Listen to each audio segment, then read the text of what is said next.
নমস্কাৰ বন্ধু বান্ধৱীসকল, মোৰ ইউটিউব চেনেলৰ নতুন এটা ভিডিঅ'লৈ আপোনালোক সকলোকে স্বাগতম জনাইছোঁ। আজি পানী পিঠা বনাবলৈ আৰম্ভ কৰিছোঁ। আহকচোন মই পানী পিঠা কেনেকুৱাকৈ বনাওঁ আপোনালোককো দেখাওঁ। ভালকৈ পিঠাগুড়িখিনি গুলি লৈ টেৱা এখনত মই এনেকুৱাকৈ পিঠা বনাই গৈছোঁ। প্ৰথমতে কলঠাৰি এডাল কাটি আনি অলপমান তেল ঘঁহি দিছোঁ টাৱাখনত।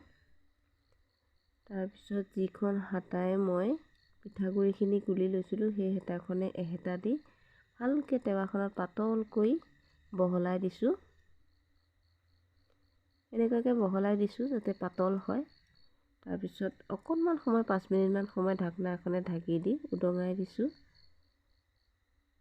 লাহে লাহে হেতাৰে লৰাবলৈ চেষ্টা কৰিছোঁ, কাৰণ তেল কমাই দিয়া হয় যেতিয়া অকণমান তলত লাগি ধৰা নিচিনা হ'বলৈ দিব লাগে, কাৰণ তেল নামমাত্ৰহে দিয়া হয়। গতিকে অকণমান তলত ৰঙচুৱা হোৱাকৈ ৰাখিব লাগে, তেতিয়া খাবলৈ ভাল হয়। এই চাওকচোন কি ধুনীয়া সুন্দৰ হৈছে পিঠা। ইয়াৰ লগত খাবলৈ কাৰণে মই আজি ল'লোঁ এটা ঘৰতে পোহা মুৰ্গী পোৱালি মাৰি। মুৰ্গী পোৱালি মানে নহয়, অকণমান ডাঙৰেই হৈছে ধৰক। আমাৰ ঘৰৰ 4-5জন মানুহে খাব পৰাকৈ, কাৰণ ঘৰৰ সকলোৰে গা বেয়া, চৰ্দি জ্বৰ, যিহেতু ঠাণ্ডা সকলোৰে চৰ্দি লাগিবলৈ আৰম্ভ কৰিছে। ভাবিলোঁ সদায় ৰুটিৰ লগত মাংস খোৱা যায়, গতিকে আজি এটা নতুন জুতি লওঁচোন। আগতে আমাৰ আইতাহঁতে এনেকৈ পানী পিঠাৰ লগত আমাক খাবলৈ দিয়ে, গতিকে আইতাহঁতৰ কথা মনত পেলাই পানী পিঠাৰ লগত মাংস বনাই খাবলৈ ল'লোঁ আজিৰ কাৰণে। পিছে খাই বেয়া নালাগে, বহুত ধুনীয়া লাগে। আপোনালোকেও বনাই খাই চাবচোন। এনেকুৱাকৈ মই পানী পিঠা আৰু মাংস খাই লৈ বাৰীত সোমালোহি আহি। জলকীয়াবোৰ পকিছে, ফিৰিঙি সৰু সৰু জলকীয়াবোৰ পকিছে। গোটেই চৰাইবোৰে আহি খাই পেলাইহি, গতিকে পকা জলকীয়াবোৰ ছিগিবলৈ কাৰণে মই বাৰীত সোমালোহি আহি। এই চাওকচোন, জলকীয়াবোৰ প্ৰায় জলকীয়াবোৰে খাই পেলাইছে চৰায়ে। 2-4 দিন নিছিগাৰ লগে লগে জলকীয়াবোৰ পকি আহে। গোটেই চৰায়ে খাই ঠাৰিকেইডালহে থৈ দিয়ে, আমাৰ কাৰণে নথৈ সিহঁতেই খাই নাইকিয়া কৰে। গতিকে মই অলপ অলপ পকোতে জলকীয়াবোৰ ছিগি গৈছোঁ।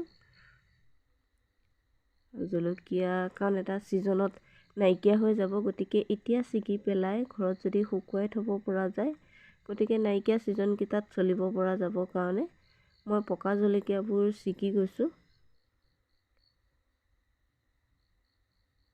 এই চাওকচোন, ধুনীয়াকৈ জলকীয়াবোৰ মই ছিগি গৈছোঁ। অলপ অলপ পকিছেহে, ভালকৈ ৰঙাও হোৱা নাই, হ'লেও ছিগিবলগীয়া হৈছে কাৰণ চৰায়ে খাই দিয়ে।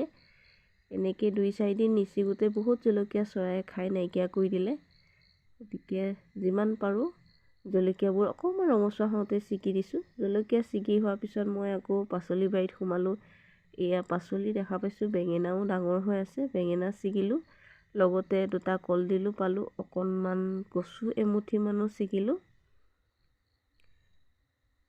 আৰু দোৰোণ শাক, কলমৌ শাক, এনেকুৱা ধৰণৰ বহুত ধৰণৰ শাক গোটাই পেলাই অলপমান ছিগি আনিলোঁ, কাৰণ বাৰীৰ শাক ছিগি খাবলৈ বহুত ভাল লাগে নহয়নে। এইফালে আমাৰ ছোৱালীহঁতে বাই আছে জকাই, সিহঁতৰ ওচৰ পালোগৈ, কাৰণ এনেকুৱা দিনত আমাৰ চব খাল বিলবিলাক শুকাই আহে, আমি সকলোৱে জকাই মাৰি মাছ ধৰি খাওঁ। গতিকে আজি মোৰ গা ভাল লাগি থকা নাছিলে, গতিকে সিহঁতৰ লগত মই নগ'লোঁ, কাৰণ চৰ্দি লাগি আছিলে কাৰণে নগ'লোঁ। সিহঁতে মাছ পাইছেনে নাই বুলি চাবলৈ গৈ সিহঁতৰ ওচৰ পালোঁগৈ। আপোনালোককো অকণমান দেখুৱাই দিছোঁ। আপোনালোকে জকাই বাই ভাল পায়নে বাৰু? কোনে কোনে ভাল পায় জনাবচোন, আৰু যদি ভিডিঅ'টো ভাল পায় লাইক কৰিব, চেনেলটো ছাবস্ক্ৰাইব কৰি দিব।